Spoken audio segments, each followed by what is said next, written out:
Boys and girls, I would say that this video is long overdue. I have officially reached level 100 in Etheria Restart, and I've easily dumped over 200 hours into this game. I am absolutely at the point where I feel I can give it a thorough review and talk not just about the bad, but also the good. Too often in this space do I see the communities who end up not liking a game for whatever reason. When they get asked about the game, all they can utter is nothing but negative, and they ignore all the good aspects.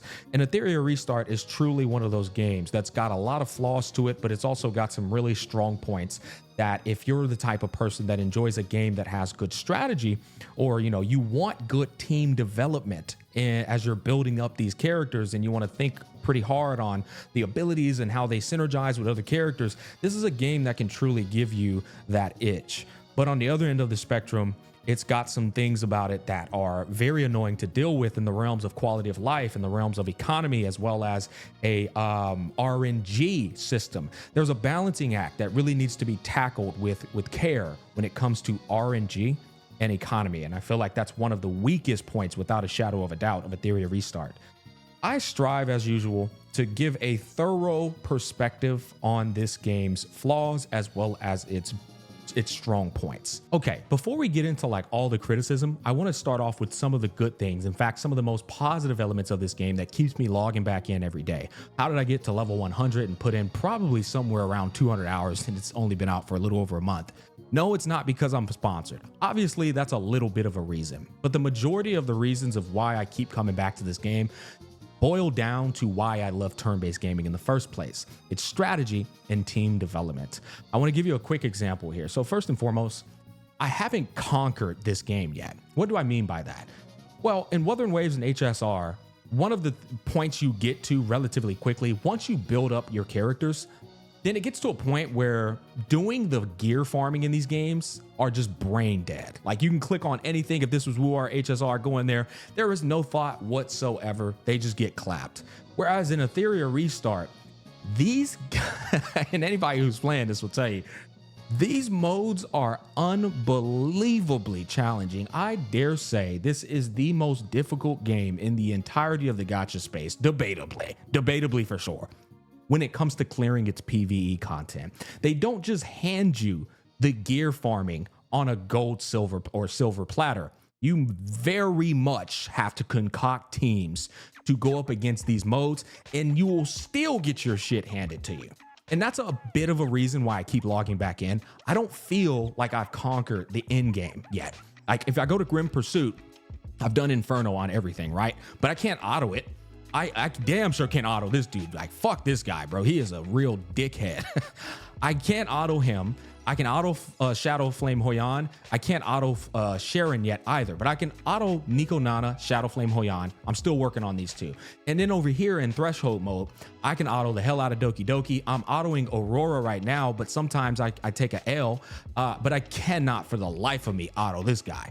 And so these are still like task and motivating factors that keep me coming back and going, okay, who the hell do I need to build up, or what build and like what gearing am I missing that's preventing me from tackling and mastering that aspect of this game? I know that might sound ludicrous to some of you guys, but for me, I'm a grinder at heart.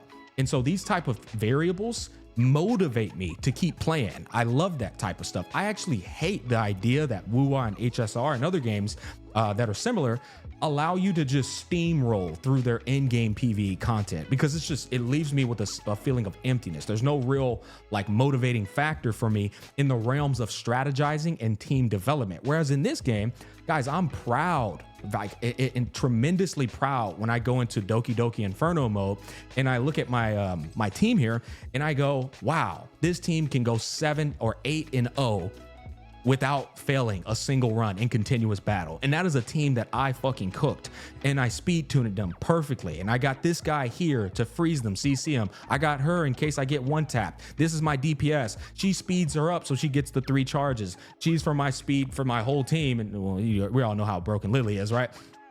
Regardless, there's multiple teams you can do and develop to overcome the infernal difficulty of Doki Doki. And that's just one of many modes. This is not me selling you the game. This is me telling you the truth. In Terra Matan, fuck this guy. Oh man, bro, he's so annoying. it took me a long time to beat this dude, but I finally got some teams together to where I can get it done. And this might be different from somebody who plays this game actively. I'm running a dual DPS, Ditting and Yelly, and then I have this guy to strip the buff off of him. I have her to like disrupt the one shot.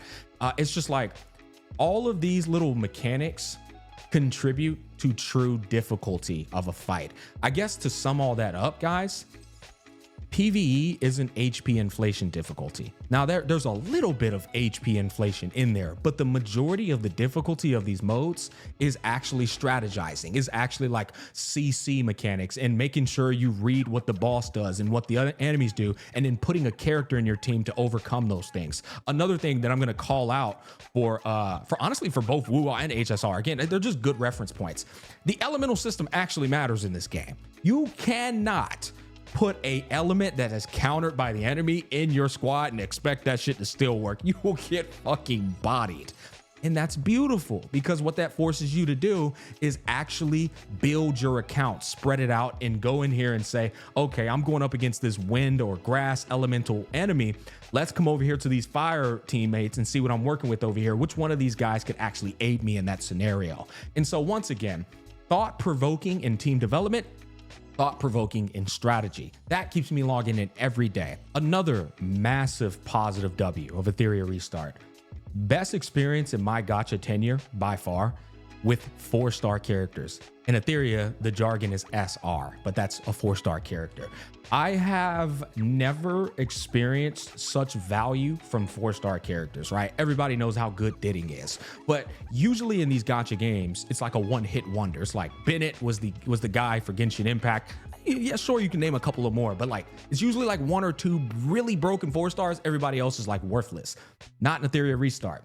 This dude has carried my account tremendously. One of the strongest DPS on my entire roster, debatably the strongest, competing with my Yelly, who is fully fucking decked out. I have every single ability filled out by her, expended the hell out of my lattices, indicting still neck and neck with her. Bro is just a monster. He's been my favorite character since the beta.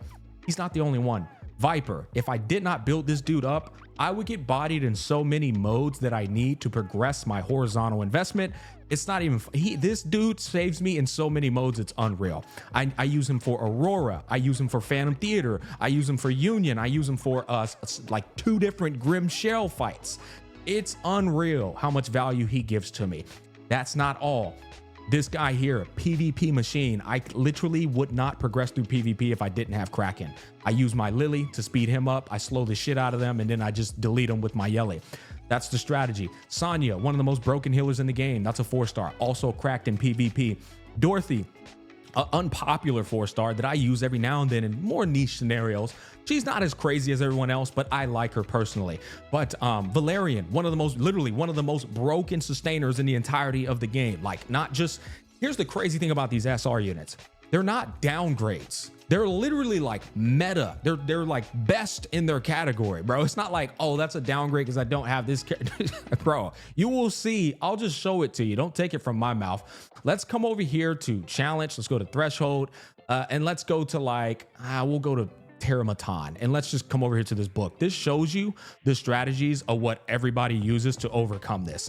Now, when you go to just clear times, these are literal fucking whales, straight up whales. Go to recent times, you'll get a more realistic view of what people are using. You'll see Valerian every single time. Valerian. This is not just like a downgrade. This is best in slot to overcome hardest difficulty. Unless you're a goddamn well, then you just start doing crazy numbers of damage because you have so much investment, right? But that's what I like about this game. It's the fact that the 4-star characters, they did not exaggerate. They're not just like inferior. They're niche, but in their niche, they will outperform SSR units. Marvel's another guy who will do that. And this excites me once again, because I know that in the future, there will be 4-stars that are useful. Well, you know what? I don't want to get ahead of myself on that. For now, these 4-stars are banger. We'll see what happens in the future. How about that? Ultimately, though, I've been relatively pleased with their 4-star lineup. The next positive I want to talk to you guys about, and maybe even a bit of a negative, is going to be the balancing act of new characters that come out. These guys have been releasing like double banner characters. This is 2 times now they've released double banner limited characters. Hoyan and Holden, and now it's Fu Shui and Nahor. And biggest Nahor, holy, what a whore. The biggest problem in HSR is, you know, when a new character comes out, they're overpowering everything. Like, it's just like the power creep is fucking absurd in that game. It's been really nice that in Etheria Restart, out of the 5 characters that have come out, because there's been Yeli and Holden, there's been Hoyan, Fu Shui, and Nahor, there's only one of them that I felt was a must pull in retrospect. Holden. I need him for my Terramatan fights. I really do. He puts attack down, he strips the immunity off of him, allowing me to debuff him and overcome that fight. Yeli, brother, I do not need her. I don't. Didding feels everything that she does. It's like, I put 12 lattices in this character, and the value that I get out of those 12 lattices, I'm not gonna say it's lackluster. She hits hard as hell. I have a full-blown decked out girl now. This is my strongest character on my account. I literally have went so hard on this character, it's insane. Like, and don't get me wrong, she hits like a truck, but the amount of investment that I put in her could have been spread out. I mean, we're talking 12 lattices. It could have been spread out so well on my account. Like, I could have already given my Lily the fill to the brim on this part, and it would have just made her even more well-rounded than she already is. Like, I would have still had 8 more to spare to fill out on the rest of my account. What I'm trying to tell you though is, like, I didn't need any of these characters I picked up. Fu Shui, I've already like fully built her up, test her out. I could delete this bitch off my account. It wouldn't make a difference. I'm just gonna be honest with you. Now, she'll have a role to fill, and there's some scenarios that I can get to cooking with her where I'm like, oh, okay, there's the value. But what I respect about Etheria Restart is there isn't blatant power creep. There's roles to fill, and there's tools to use in certain scenarios, but nobody's just showing up like, fuck you, I'm better than everyone on your account, bar none. Even my Holden, I could replace him on the Terramatan fight. There's a couple of options. You can get to cooking with a Veronica if you really want to, with the Soul Steel, take the immunity off, put it on your team, maybe use Catchy the Guard with Veronica to extend her Soul Steel ward buff. There's a number of things you can do to get to cooking. There's even this girl right here, who's a 4-star, by the way, who has the Dispel and can function like Holden can. She gives defense up to your team while taking the immunity off of the guy. There's always a alternative option for the SSR characters, and I have yet to see, now I'm not saying it can't come, but I have yet to see a situation where I'm like, must pull, must pull, must pull. It just hasn't happened yet. And that's respectable for me, because that's the biggest problem in gacha games, where every limited character feels like you need to have them. And to piggyback on top of this, one of the things I saw, how did we do here? We went 3 and 2. Oof, kind of rough. That's okay. We'll run that back. One of the things I want to piggyback on is the summoning system. I was strongly against their light dark cost, 300. And don't get me wrong, still a bit expensive, but nowhere near as bad as I thought, because my initial perspective on it was, I got to use this resource to pull these guys. I'm never using that resource. And I still haven't never used this resource to use 300 to get a light character. And look how much I have. I've spent money on this game. There's not even a debate about that. I think I might be approaching $100. I might already be at $100. None of that money has been used to secure these. This has all been free to play. I got 46 of these puppies saved up. Only one light unit has came out, light dark unit. I already got her, and I still have another 46. This just goes to show you that sometimes our initial perception can be a bit skewed or like fucked, because as I've been playing this game, it's been pretty damn generous. All things considered, and in all fairness, it's been pretty considerate. It's been pretty fair with how many of these I can get. Now, I do every single week. When this freaking thing refreshes, I buy this. This might be like not worth it for some of you guys, but now it's a 200 cost for those 300 cost shits at a discount. You get a nice little 35% discount on them. I buy it every single week, and it's been adding up, but I haven't done my arena yet where I can buy 5 more from here. Every time this summon shop replenishes, I do my pulls and I buy 10 more from here, and I try to get that going every single time. And then there's just a number of modes that are just a bit charitable with the resource. Anti-sync, look at this, guys. There's 1, 2, 3, 4, 5, 6, 7, 8, 9, 10. So I got 10 more to get from this mode over here. when the next light or dark unit comes out, I'll already have probably about 70 fucking pulls, effectively guaranteeing that light dark unit. As long as Etheria doesn't just throw these light dark units at you like crazy, I think it's been pretty damn fair with how you receive this resource. I'm being dead ass. No like dick riding or any of that. In my personal experience, we all freaked out about this so far. If it changes, I'll be the first to tell you, oh, hell no, bro. They put 3 dark units back to back now. These motherfuckers out of pocket, bro. As I told you, this review isn't a smear campaign. It's not to slurp glorp. It's just to paint the picture the way I've been seeing it with my personal experience. And without all that positive shit out the way, I want to talk about the negatives now. One of the first things I remember is them hard selling that dupes don't matter. Now, I'm not here to talk to you guys about, and the dupes do matter, man. See, they matter. Duh, they matter to an extent in PvP. Sure, absolutely. Those little tweaks and percentages and that reduced damage taken, increased final damage, all that shit adds up in PvP, especially when you're doing it on a competitive level. But I don't care about that. It really is a minuscule like value. What I find interesting about this and a lot of these gacha games these days, they're getting more tactful with how they present you their gacha models in a way where you go, oh, wow, that's a lot more free to play friendly. The reason the dupes don't matter that much in this game is because something else matters more than the goddamn dupes. And I think we all know what I'm talking about. It's the lattice acquisition as well as the character's abilities. Now, I would like to use HSR as a reference in a positive way. Okay, in HSR, you can go every character on your account, go to their innate abilities and unlock all of this in like one sitting, just by going to the correct domain. And you're like, okay, all right, got all my innate abilities unlocked.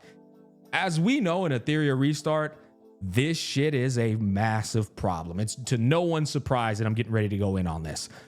These guys in Etheria Restart treat this shit here like gold. You are so short squeezed by this. It is unbelievable, guys. You can build up so many characters, but the real value and the real performance of these characters revolves around you filling out these trees right here. And you'll notice my Messiah, who I would love to fill out this dude. This is the most broken DPS in the game. I have a whole section dedicated to shitting on this guy's absurdity in performance.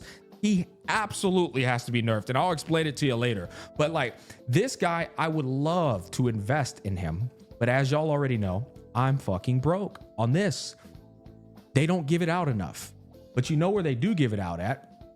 Let's come over here to this shop, guys. You get it from here for a good price of 31 bucks. You get it again for the good price of 51 bucks. You get it again for 15 bucks. You get it again for 30. You get it again for $100. Oh man, those wells, they might not be mattering much in the dupe section, but let me tell you something, brother. If a well can get those lattices out the shop, and they do refresh that shop all the time, well, you're going to be going up against a well who not only has max dupes, but also has way more lattices to you. So therefore, all of their innate abilities are unlocked as well, and ignores the target's passive when attacking.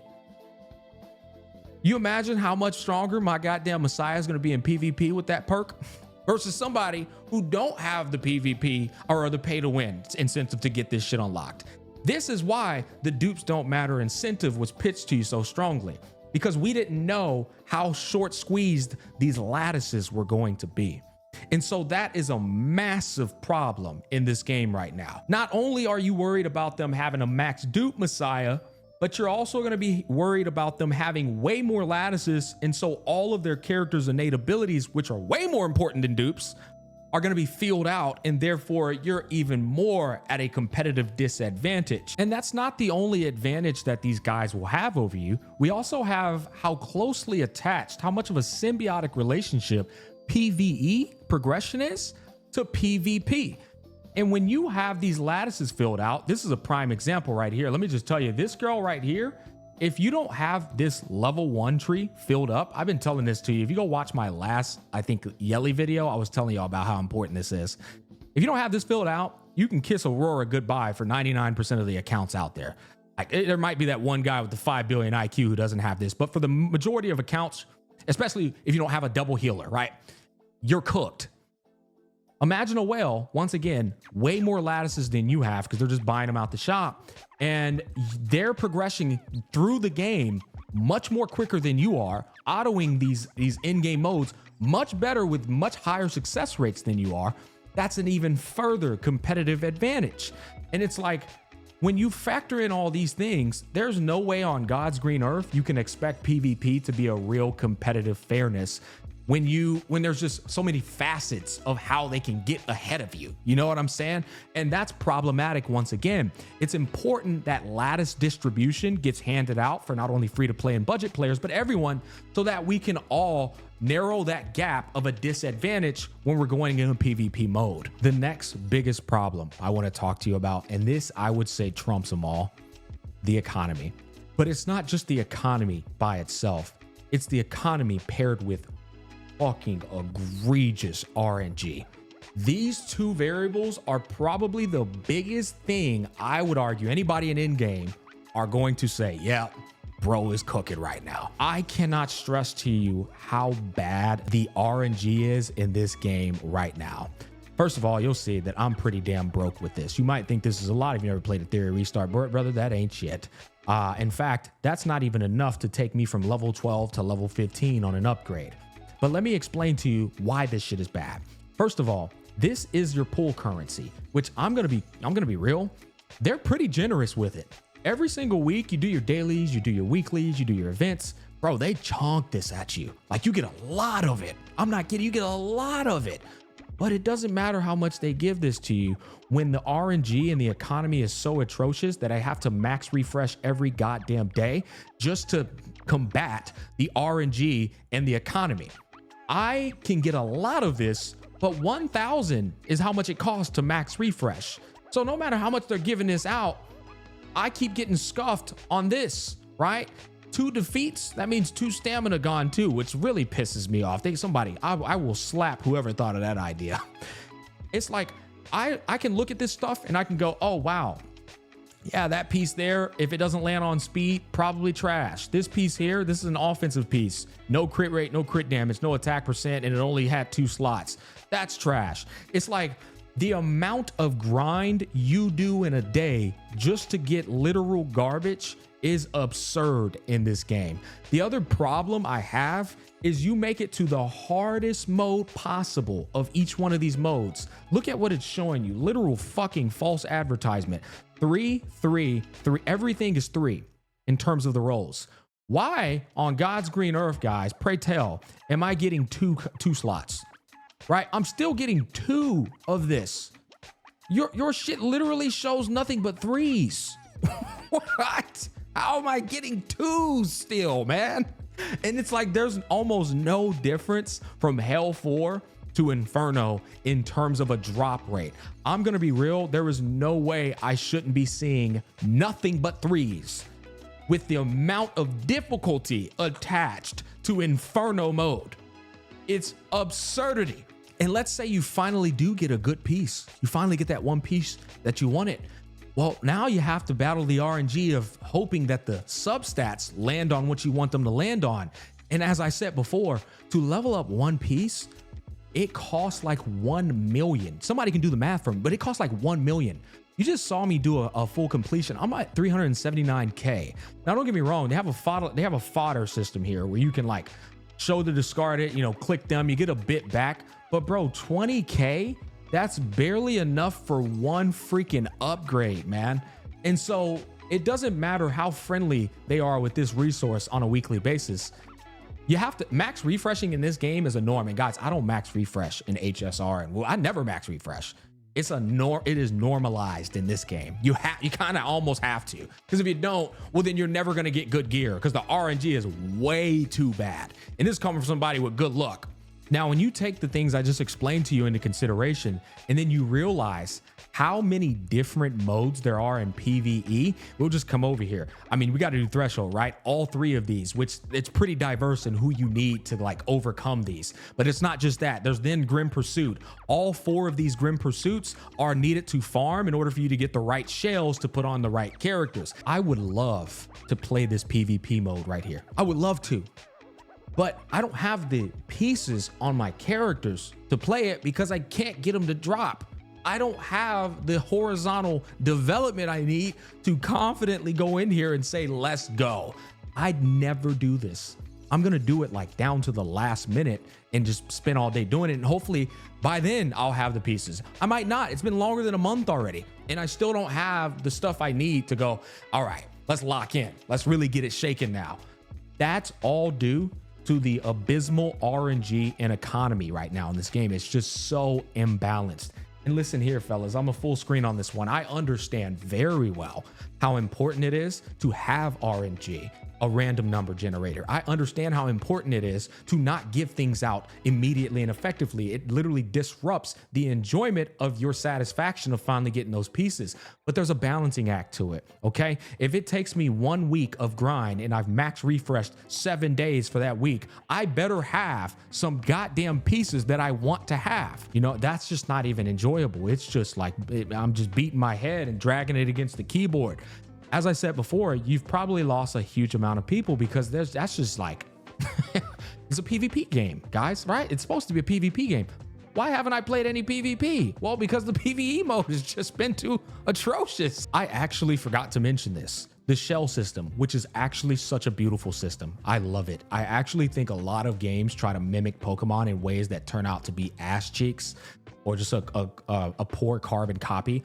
I think they have cooked so hard with this little shell system because these guys are pretty much a little weapon. They have their ability, and their abilities are quite distinctive in a way that truly like it invites or invokes thought and strategy, and it's beautiful. Okay, and I really love how they look too. They all look so freaking cool. Just a quick little glaze here, guys. I'm not kidding. I am a simp for this shell system.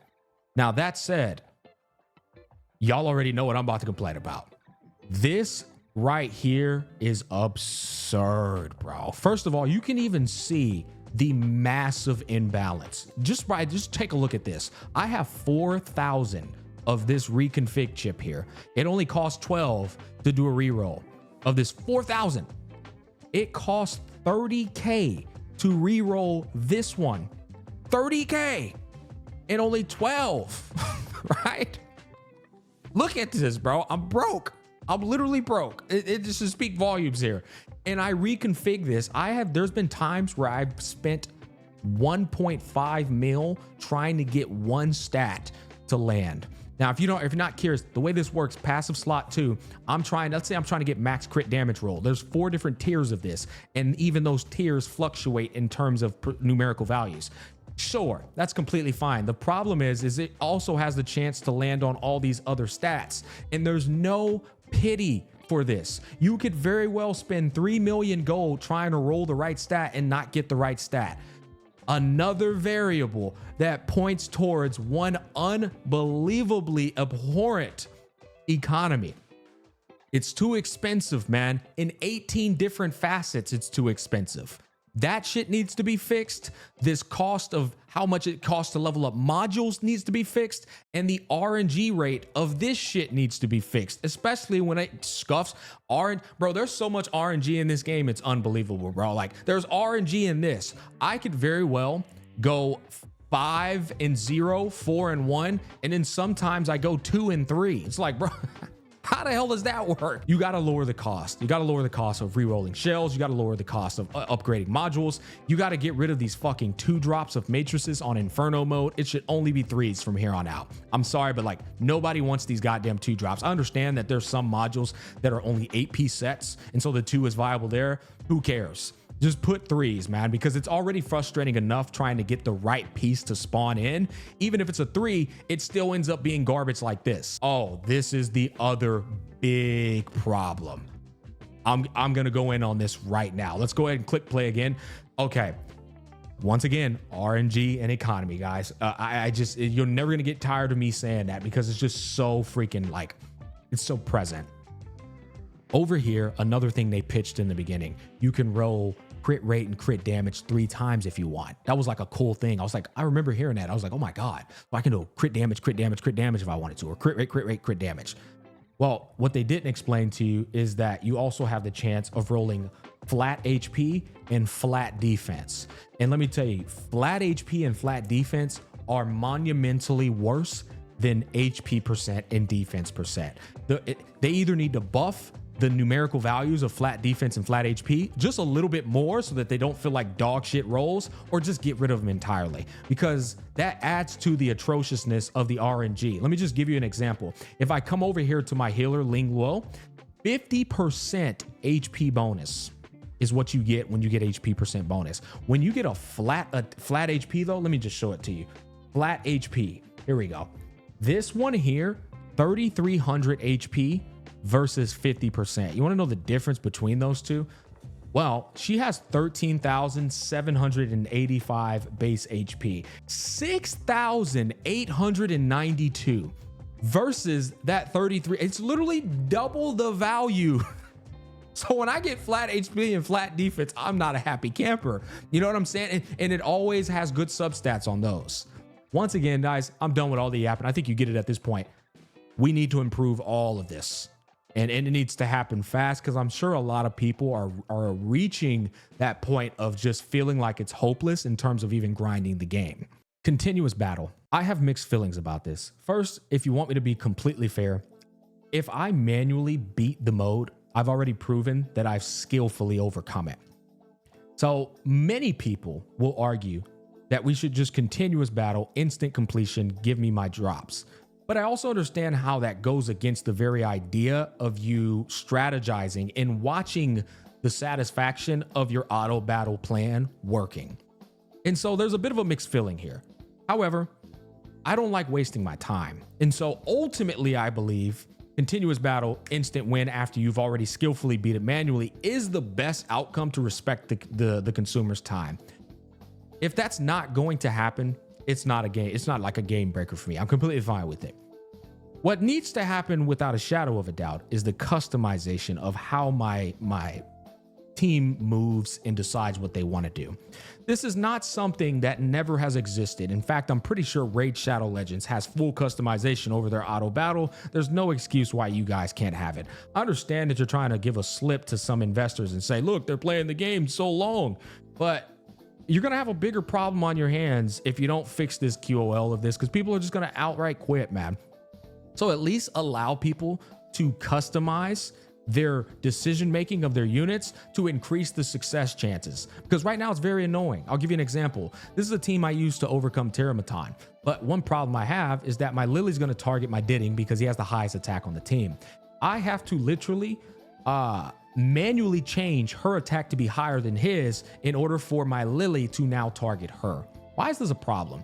Because if she targets Ditting, then I don't get to put my defensive down on Terramaton with Yelly, which means my Ditting's going to miss out on a lot of damage. 60% defensive down is a lot of damage down the drain. And so I'm forced to manual this shit and waste my time. I don't like wasting my time, guys. And so having a customized option somewhere up here that allows my Lily to decide who she's going to put her twinge wick on would save me a great deal of time and save me a great deal of stress.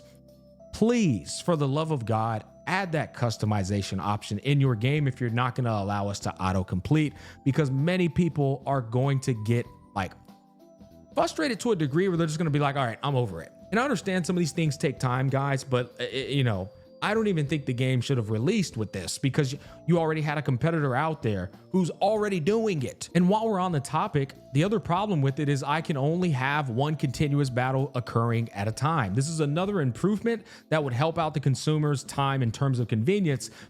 At least give us 2 continuous battles at once. One is not enough.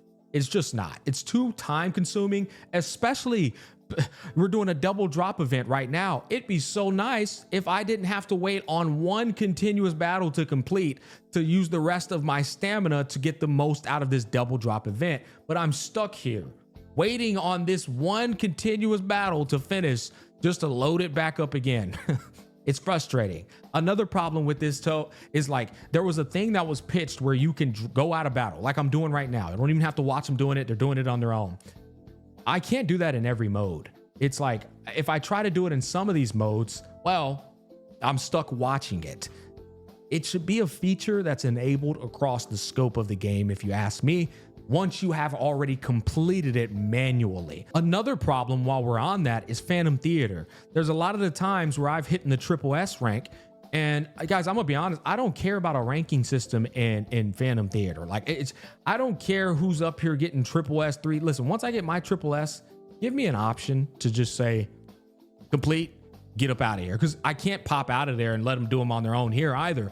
And so it's one of two ways: either allow me to pop out so I'm not forced to watch that, or give me the option to say end this and let's get us out of here. It's just a bit of a minor gripe that's annoying, but it would help people again in terms of convenience. Speaking of convenience, your loadout system, it needs some work, guys. I'm not gonna lie to you, okay? The fact that I go into my arena realm PvP and my Lily isn't the fastest here because, well, I'm using her in other modes that require the shield over speed, and then I'm over here getting clapped, bro, with a 16.6% success rate. Doesn't feel very good, man. I'm not gonna cap. It would be really nice if my Lily could keep the set for PvP on without me worrying about it getting taken off. And I remember you guys addressing this in the live stream as a matter of, oh, well, you know, once you get more gearing, it won't matter as much. Fuck that, bro. That was just the most lazy answer that really pissed off a lot of people. And honestly, I don't blame them for being pissed because it's something that's just so simple. You're doing it already in your union mode. You know what I mean? I don't understand these things. It's like I try to like wrap my head around it, and I'm just like, maybe I just don't understand that these are more complex. I mean, I don't have a PhD in game design. You know, I'm not a fucking, whatever the title is for doing these things, but maybe it's more complex. Maybe it's more complex than I realize, guys. I don't know. Maybe I'm the idiot. Regardless, we need loadouts for this. We need team loadouts for all these different modes that we're doing, because I forget sometimes the 5 billion IQ strategy I used to get my little win rate over here that's currently 3-1. Sometimes I forget what I did, and now I have to go back and do it, and then I didn't do it right, so now I'm getting clapped. I'm like, bro, I don't remember what I did. It's too much taking these pieces off of this person and putting it on this person. You have way too many modes that we cycle through, from this to your Grim Pursuit on all 4 of these. We need more loadout QOL desperately, guys. I'm gonna be real. On a positive note, I feel like I've been grilling you guys for quite a bit. I actually really like your union. Your unions, for me, it's chill. It's not too crazy to where I have to allocate a lot of time to it. You know, you got a united front, you set that up, you go beat some, you know, clap some people up, you get some nice rewards. We haven't lost one yet. You've got this mode, which I think is also pretty freaking cool and enables people to help each other out by borrowing each other's stuff. I got to do this again to get that to double S. I had some bad RNG, but I actually like what the union system invites. My union's been pretty solid. We help each other out pretty effectively. We assist each other in getting better dupes. I think this system has actually been pretty awesome. And every week I'm looking forward to the reset to get these resources here to help my account progression. I actually don't really have much feedback of the union mode other than great job, keep cooking. Now it's time for me to talk to you guys about a big problem in imbalance. We all know that Lily is broken. In fact, we can just go to each one of these modes, and in every single one of them, you're gonna see Lily. I don't think it's a big deal, honestly, because everybody can gain access to the Lily, but nobody wants to sit there and re-roll for 37 hours. And so either you buff some people to meet her in value, or maybe she needs a nerf, which I'm gonna be, I don't think she's not escaping a nerf after this season ends. The problem, the reality of it is I can't find a replacement for her that's a side grade. It's usually they're inferior, but they can get the job done. But there's no like real legitimate side grades in my personal experience for Lily. But for me, I'll be honest, not that big of a deal. The biggest problem I have with your balancing is defense. You have you have too many defense tools to just make defense feel fucking worthless in this game for PvP and in like some of these select modes. Like this fucking guy, what's his name, bro? This dude here, brother, just doesn't care about your defense. But you know who else doesn't care about your defense? This guy. Bro, he without a shadow of a doubt needs a nerf more than Lily, because PvP is where he's just way too dominant. I can't tell you how many times I've tried to like concoct teams to counter him with defense, but you just can't counter him. This man has a fucking passive that says ignore your passive. On top of that, he says this attack breaches target 60% defense, man. And then he has one in here that brings it to 70. You have a literal set that says ignore 30% of somebody's defense. I don't know the math entirely in this game. I don't know if it just straight up gives this guy 100% defensive shred, but he's got to be somewhere close to 100% defensive shred between Harvest, between his passive, and between other characters in the game putting defense down by 60%. So we got ignore defense 70, Harvest ignore more defense, and then defense down. What is the purpose of me building Holden for 5,000 defense if this dude just says fuck your 5,000 defense? And you can't counter him any other way. Oh, Bloodbath? Brother, I've tried Bloodbath. The only Bloodbath I saw was me getting my cheeks fucking clapped by Messiah. The man either needs to be nerfed or you guys need to do some major rethinking on defensive shred in this game, because right now, my defensive units feel like wet noodles. There were times where I went into Arena Realm, Etheria, and intentionally took losses to experiment on how to counter this guy. There's no fucking countering him except speed.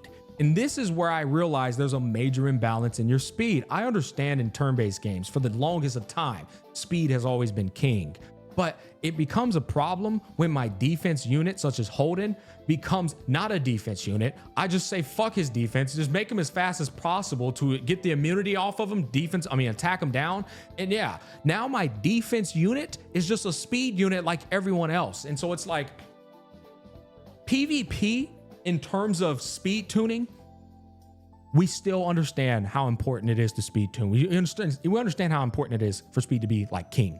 But it shouldn't be king for everyone. It should only be king for the supports who are trying to give you immunity, who are trying to give defense down and freeze and CC. But for somebody like Holden, somebody like, I don't know, all the defense scaling units, you need to balance your game in a way where we are rewarded for not putting any speed on them because they pop off with defense. I think you either got to nerf the shredding. 60% is a bit absurd, I'll be honest. But that would allow you to have to rescale the whole game, because then you would have to tweak HP percentages to meet these tweaks. Or you got to nerf some of these characters. Like Messiah's just, he's the only character in the goddamn game that ignores all that. It's just too broken, man. I understand he's a light unit, but my God, there's no answer for this guy. It's like if you see him and you get outsped by the opponent, well, bye-bye. Strategy? Fuck your strategy, bro. He's about to obliterate everyone. And that's kind of problematic. It doesn't feel good. And so that's my last bit of scrutiny in terms of this game. For a balancing, I think you need to figure that out, and it will be more enjoyable and more of a fairness in the atmosphere. Now, to wrap this up, just some QOL suggestions. One, I think your workstation and your Chaku ring are completely pointless and a waste of space. I feel like what you guys were trying to do was make this room more interactable and more engaging, but it ultimately just kind of feels like worthless. If I go to my Chaku ring, you got friends, archive, hyperlink, charter, achievement, shop, and email. If I come over here to tab, every single panel I just mentioned is in this as well. And so what is even the purpose of Chaku ring?